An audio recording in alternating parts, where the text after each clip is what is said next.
Hello. How are you?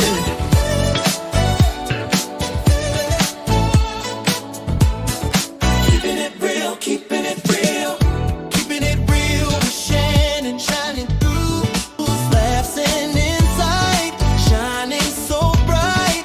Keeping it real, it feels so right. Real, keeping it real, keeping it real, keeping it real. Hello, and welcome to the show tonight. So, how are you, my little Hi. co-host? How you doing? Hi, I'm doing good. A little Oh, you tired, but I'm good.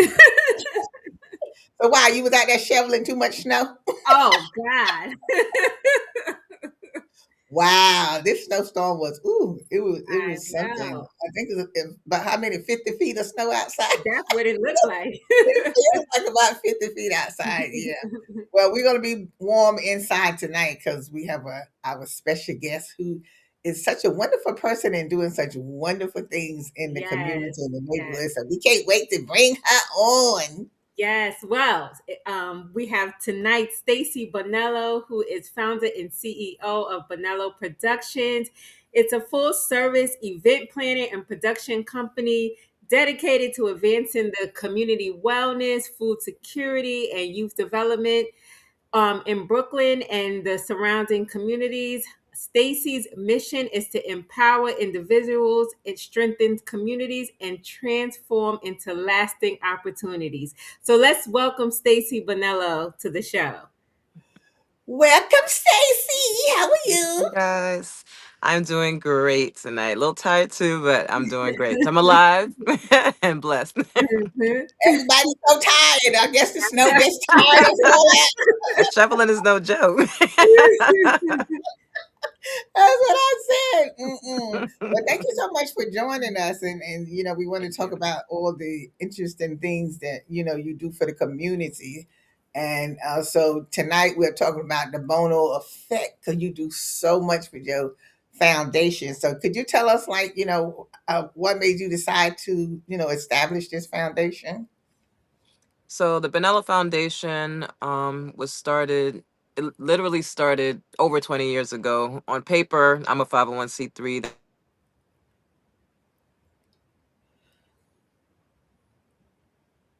Oh, well, I guess we're having technical difficulties right Difficult. now. And hopefully she'll be able to join us back. Hopefully she can get back Yeah. on or whatever. Yeah. Oh, okay then. So we'll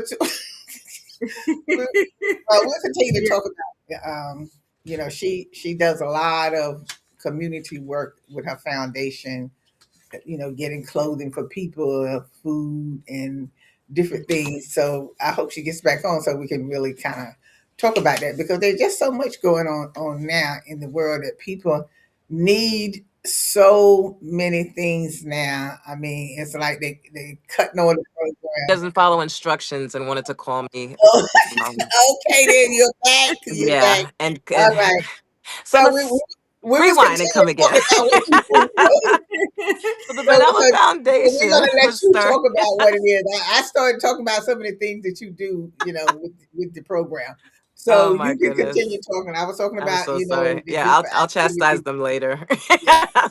Okay then. So the Bonello Foundation, like I said, started about 20 years ago on paper. Over 5 years ago, my lawyer decided, told me that I should put it on paper. I started the foundation, just for my love of giving back to the community. It's really an ode to my parents and my grandparents, who I grew up always giving back to somebody, even if I didn't get anything.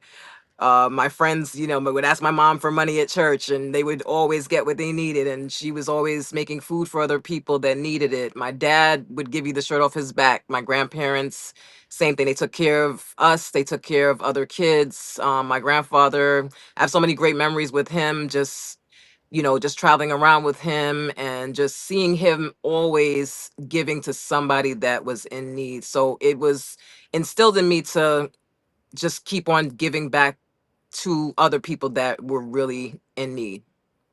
Now I know you do a lot of different events around, Mhm. helping to impact people's lives and you strengthen the community and stuff like that. What are some of the things that you do? I know one is, you do the clothing, like you get clothing for people. Yes. Just tell us like some of the events that you plan to bring, the people in. Um, the pop-up closet. So we do a pop-up boutique, and we ask people to donate gently used or new clothing, because I don't give anything to anyone that I wouldn't want for myself or I wouldn't Right. wear for myself. So everything has to be cleaned and in great condition when they bring it in. And everything is set up like a boutique, because everyone deserves, a great experience to go shopping, and not just to go in and see a pile of clothes on the table. They deserve to, have a level of just beauty when they walk in. It's beautiful. Everything's on the racks. It looks like they walk into a boutique, so they're able to get clothing. We have baby items, coats, clothes, shoes, handbags, whatever we get donated, and we go through everything that we get before it goes out to the people that come to pick up the stuff.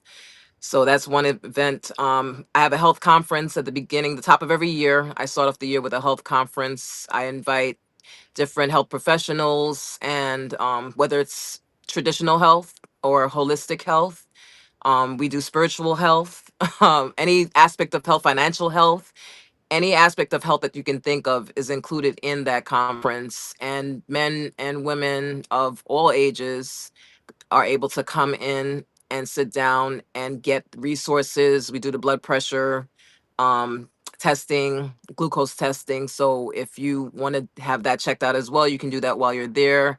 We provide food for them. So it's open to the community. They're able to get all of our events are free and open to the community, unless, of course, it's a fundraiser. But as far as where the community is concerned, and I've come out of pocket over the years to because I don't believe in not doing something just because you didn't get the funding to do it. Or so there's a need out there. I'm going to reach out there and figure out a way to do it. No matter what it takes to get it done, it's going to Mhm. get done. And then once I put it out there, it's going to get done. Mhm. And what Mhm. kind of youth services that you provide as well? So we also do a mentoring. It's called the Youth Summit, and it's an annual thing that we do. So besides just mentoring youth throughout the year, this is a specific event that is geared towards teaching them life skills. So again, financial literacy, mental health and wellness, which is huge. We talk to them about social media, about, what you put out is out Mhm. there. There's no taking it back. Once it's out there, it's out there. We teach them about being financially stable, learning about entrepreneurship, looking at different we have a professional panel that will come in and talk to them about different career choices, different career paths, letting them know that there are many paths to success, not just one. Me, personally, growing up in a Caribbean household, if you weren't a doctor or a nurse, like, you were not successful. And I'm neither a doctor or a nurse, but I do consider myself to be successful and blessed in whatever it is that I'm doing. So I just try to teach the kids and get people to come in and show them, hey, these are the different things that you can do and that you can achieve. You just got to put your mind to it, put the work in, and you can get it done. And you can be just as successful as anybody else out there, regardless of, who wants to put that label on you and tell you, okay, you have to be a doctor, you have to be a nurse, you have to be this. You don't have to be anything but what God called you to be. And Mhm. if that's the direction that you know that you're supposed to go in and you're passionate about it, you can definitely reach for the stars and achieve them. So, Stacy, since we're talking about the youth, I want to stay on the youth Mhm. for a minute because we know now what's going on with our youth, Yeah. and we need to pay as much attention and as close attention as possible, and doing what we can, to help the youth and all like that. So now in your programs, I know you just said, things that you do with them. So Mhm. how's this set up? So do you have something like, every month, every quarter, or, how do you work with the youth? Is this an ongoing program that you have? Or is it just, maybe this month I might be doing something, with the youth, and maybe a month later. How do you stay in touch with you? How So I personally have certain programs that I will do with the youth, and the mentoring is ongoing. So I have Mhm. a group of youth that I'm always mentoring throughout the year, from the beginning of the year all the way through. I have youth that will call me. They'll let them. They even come to my, to my house. They'll travel with me. If I'm doing an event, they'll come out to all the events. So I constantly am monitoring them, mentoring them throughout the year. I also partner with other organizations that already are working with youth and bring those resources to them as well. So I've done a culinary class last year. We did a culinary class that also taught the youth how to get all the information that they needed to pass the food handler certification. So they were able to not only, because I'm a chef as well, so they were not only able to learn how to cook, but also how to pass that test and Mhm. go on to get their food handler certification. So, But Stacey, there's so many different, I think there's so many different groups that I work with. So I kind of try to keep, you know, the youth. I do things with the youth. I do things with the seniors. I do things with the children, with the adults, with the women. So there's always something different going on at any given time, but I'm always connected to the youth. Is there an right. age group that you normally just work with? I have an affinity for the teens because they're it's so different than when we grew up, and they're drawn to me too, which is great. I have a lot of teens up to the point where, I've known some since they were like 13, 14, and now they're in their 20s, and they still come back and still call and still talk and still want to talk, still have their issues that they're going through, still talking to them. So anywhere within that maybe 14 to 21 age range. And I've worked with younger kids as well, but my affinity is towards the, younger adults and the teenagers moving into adulthood. So, would you working with the youth, Stacey? Because I always try to, when I work with the young people, try to get to the bottom of some of the things that's going on. What do you see? And you working with the youth, what do you see that's missing with the young people today? That they seems to be so much more, them getting in trouble, or them, doing what they're supposed to be doing. What do you see that we need to do more with our young people? What is it that you see that's missing? Or do you, I can't say a good leather strap. Um, or we know that's missing? We it didn't know kill that's me. missing.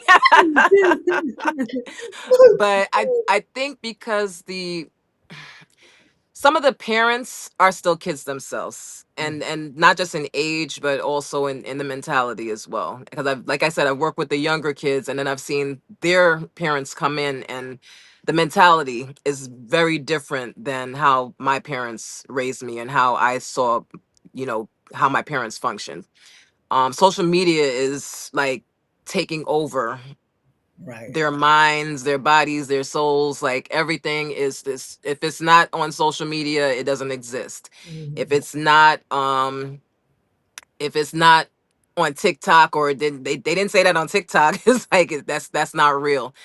They're so involved in this online world that they forget what the real world is. Like kids don't just go to the park and sit on the swings, or go take a bike ride, or go to an amusement park, or everyone's on these games, or they have the Yeah. goggle things that they have on.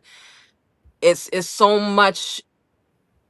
It's like technology is good and evil at the same time, because these Yeah. kids, they take it for gospel. Like it's they cry. If you've ever seen some of the things where, if the kid doesn't have a tablet in front of them, they'll lose their minds, whether Mhm. they're driving in the car or Could you they're say even that sitting again, at Stacey? dinner. Stacey, could you say that again? Could you They say that lose again, their Stacey? minds. Yeah. Yeah, yes, But yes. I find that they they thought process. I don't know why they think the way they do nowadays, and they're somewhat very destructive as well. I don't know if you heard about this whole new mall takeover where they decide they want to, destroy property and do all these certain things. And I'm saying, well, when we were growing up, we didn't think like that. Even if we were bored, we wasn't going out to destroy, the No, mall and the property. No.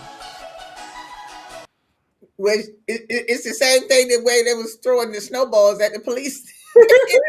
well, people were saying, well, we used to have snowball fights with the police officers. Like, Right. I mean, I guess Well, colloquially with the how that different things that we're gonna take a break and come back because this is a prime example of what the problem is. We're gonna take a quick break and we'll be right back with Stacey Bonello.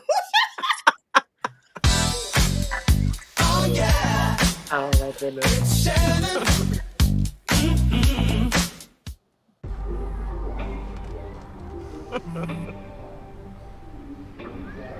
I don't know why you're so sad. You've got a roof over your head. You gotta stop with that depression stuff. You alright? It just feels like it's coming from everywhere.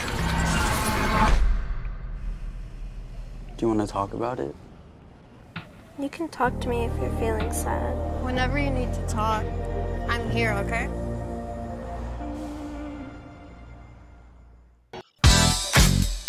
Oh yeah, it's Shannon.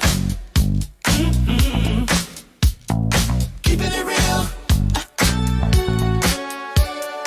Keeping it real. Every Tuesday night, 8 p.m. Eastern Time. On Facebook, YouTube, it's on tonight. It's Prime for 30 minutes. Join the chat. Hot topics, movers, shakers. How about that? Smart, outspoken, don't miss a beat. It's true. Keeping it real with Shannon tonight. The hottest show in the city lights. It's Shannon. Oh yeah. It's Shannon. Keeping it real.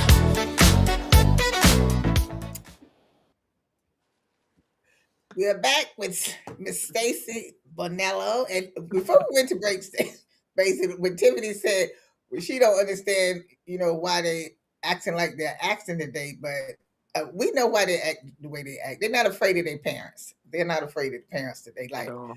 it's just like you said when you was growing up. See, the same thing when I was growing up, and I'm sure I'm much older than you are. The thing is that we we weren't going to do any of those things because we was too afraid of our parents. It didn't mean that we didn't do things that we shouldn't be doing. I'm sure there's plenty of us that did it. If my father said come straight home, I always detoured before I got home, but I just got home before he did. You know what I'm saying?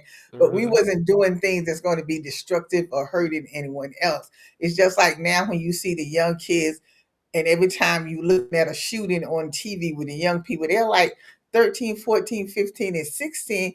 And I'm saying, well, when I was 15, 16, and 17, I was still jumping double dutch on the street and playing handball up against the building. So I don't understand how your mind even thinking about picking up a gun. So Yeah. this is what I'm saying that's going on with the young people today. Right. The Yeah, mind. well, they are. I mean, I don't, I they claim that they're bored. I mean, I can't believe that because I do believe there's a lot of programs out here for them. And you're right too. They not scared of their parent because I remember, my mother said, "You go to jail, you better figure it out." And and I feel the same thing with mine. Like, I wish I would get a phone call that you was up there destroying the mall or something. Like, I hope that public defender work out for you because I ain't spending a dime to help you. And my brother claimed that I picked up the phone once to call the cops. I don't remember that ever happening. And I'm pretty sure my mother probably knocked me out. Like when my mother said my mother used to work in the city and she would leave work at 5 o'clock. If we were outside playing on the porch, not even outside the gate, just on the porch. At 5 o'clock, we were inside the house. She didn't Exactly. even leave the city yet.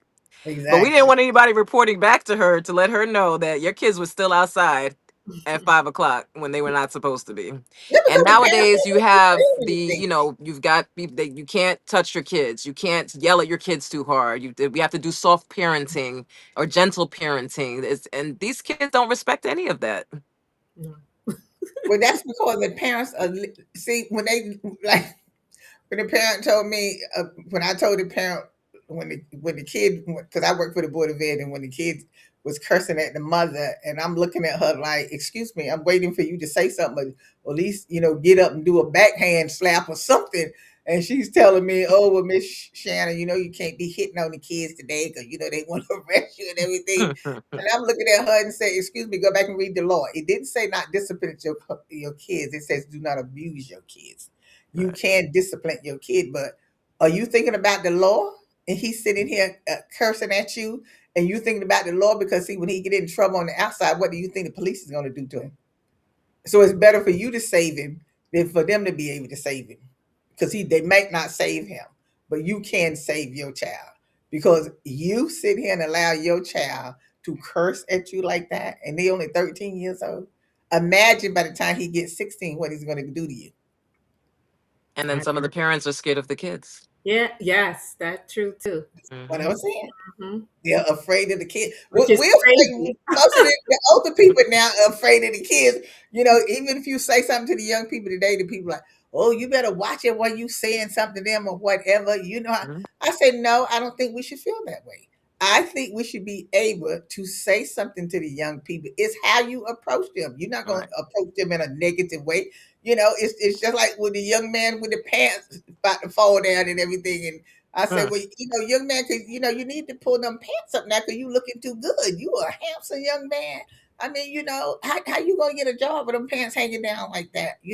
So he's telling me it's the style. I say, yeah, but that's a style just to wear probably like every now and then or something like that. But you have to be thinking about what is it you want to do with your life now, not just out here on the street with your pants hanging down, talking and cursing with your friends and stuff like that. Because I just think that we need to say something Yeah. to the young And people. like you said, it's communication, and it's proper communication, and it's not what you say, it's how you It's say it. how And you that say goes it. from adulthood, children, all the way through. If you say it in a way, because I've said things to younger adults or young men and so forth, and they took it better because of how I said it to them. Exactly. And Exactly. sometimes they may not fit because it's a lot softer now. These kids are a lot Hmm. softer. They're not Hmm. as tough as we True. were. Very true. So everything hurts their feelings. Everything is, oh my Mhm. God, oh my God, well, how It's could the you end do, of how the could you say world. that? So it's how you approach them, how you speak to them, and you can say things with love and correction at the same time and get through to them. I had a young lady, she was like, "Oh, I was on the train just like 3 days ago. Yeah, I was on the train, and this old man, and I had to do what I had to do. Like, and he passed me and he brushed me, and I had to do what I said, you did you really though? I said, you still wanna, you don't want to get arrested for beating up an old man. And I said, she's like, I'm from Brooklyn. And I was like, yeah, but you want to get home. I said, you Yeah. want to get home in one piece. Yeah, but it's not Yeah. even about being arrested because nowadays people just snap And you and they're don't know ready what to people are kill gonna you. do. You I really mean, don't know. yeah. So Because you you're really crazy. There's as crazy as you are, there's get somebody crazier crazier, out there. right? That's what I'm getting ready to say. You said he was an old man. He was an You older man, yeah. you might be an older man, but you don't know what that man might be carrying. What the old man can do just Okay. because they He old, that might be don't an mean eighth they degree ain't martial artist. You don't know and what he's doing. and people just don't care what your age is nowadays. No. So But it's a respect thing. Because if we respected our elders better than they do, then they wouldn't talk to them a certain way or treat them a certain way. So it's like it's bringing it back to teaching them how, and maybe bringing them into spaces. That's another thing I wanted to do. I will do is have an event where it brings the youth, bridges the gap between the youth and the seniors, where it brings them together so that they can learn to now start respecting the older people that have the wisdom and have the age and know what is going on in this world and can teach them some things, because they think that they can't, they already think they can't learn anything from us who may not be the older generation, but there's so much wisdom in them, and if they actually sat down and listened and had to sit down and listen, they would learn so yeah. much. And that's an now that you excellent. say that, now that you bring up the bridging the gap with the seniors, I think that's such a good idea. So I Mhm. know you said that you work with the seniors in other aspects as well. What other programs do you have for them? So a lot of the events that we do with the seniors are we've done will and estate planning events because a lot of seniors, you're getting older, you have your property, you have your kids, and then at the end of like you don't want your kids sitting there fighting over, who gets the china. So we try to educate them on, putting your will together, getting your estate stuff together. We also talk to them about elder abuse, which is physical abuse or financial abuse, because you may have a parent, you may have a child or a family member that may be taking care of you or taking care of your finances, but they're taking care of your finances, taking Right. them away from you. And Mhm. you're so trusting because you think, oh, this is a family member. You don't even realize that this The financial family abuse member is the being man done. The one trying to taking get it your stuff. Yeah. because you Or don't pay spams. attention. These You callers, people trusting that call them and tell them all, oh, you won such and such. And they really think like I've heard the stories. They really think they won something. They give them their credit card number or their bank Right. accounts, and Yeah. Mhm. now they cleaned you out and you don't know what happened, and now you're stuck. So we try to go into we go into the senior centers, we go into different places, and we try to educate them and let them know, hey, this is what's going on in the world. And if we advocate for computer classes for seniors, for them to learn a little bit of technology. You're not going to learn how to code and do a website, but you Mhm. should at least know the basics of technology so that you Yeah. know how to navigate through certain things. Mhm.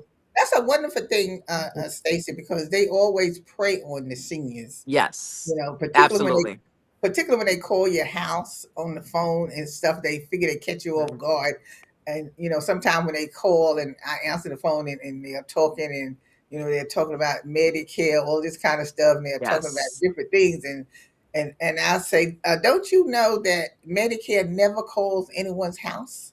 Hmm. Evidently, you don't know that. You should learn that before you call the person's house and start talking about Medicare. Because you right Mhm. away it's a scam when they call it, or either they'll call and say, "Oh, well, you entitled to get the band for your back or your legs or whatever through your Mhm. Medicare." And then when you say something to them, so what I do sometimes, I just play with them. Sometimes, like, yeah, I do need that. How can I get all of that stuff? And then they get mad. And then they get mad and hang up the phone. So it's a scam. Oh, is that our to go music? Got to go, unfortunately. Time to go. I was enjoying talking to Stacey. She had so many Oh wonderful my God, Stacey, we stories. didn't even get everything in. We'll talk again. You gotta come back This was again. awesome, guys. I Yeah, thank you but so I want much. you to Thank you come so back much for again having me because on. I want to know about when you do the part with the seniors and the young people together. I would like Yes. Yeah. to be a part of that. Yes, that Yeah. might be a spring fling type of thing. Excellent. Excellent. Well, thank you so much for all the work Thank that you you. do in the community because we need more people like you in the community. So, like I said, come back again and tell us some more about the program. So, thank you so much for joining us today. Remember, you can see us every Saturday on Brick at 5:30 p.m. and Manhattan Neighborhood Network at 2:30 p.m. And you can see us here every Tuesday at 8 o'clock. As always, we'll see you next time.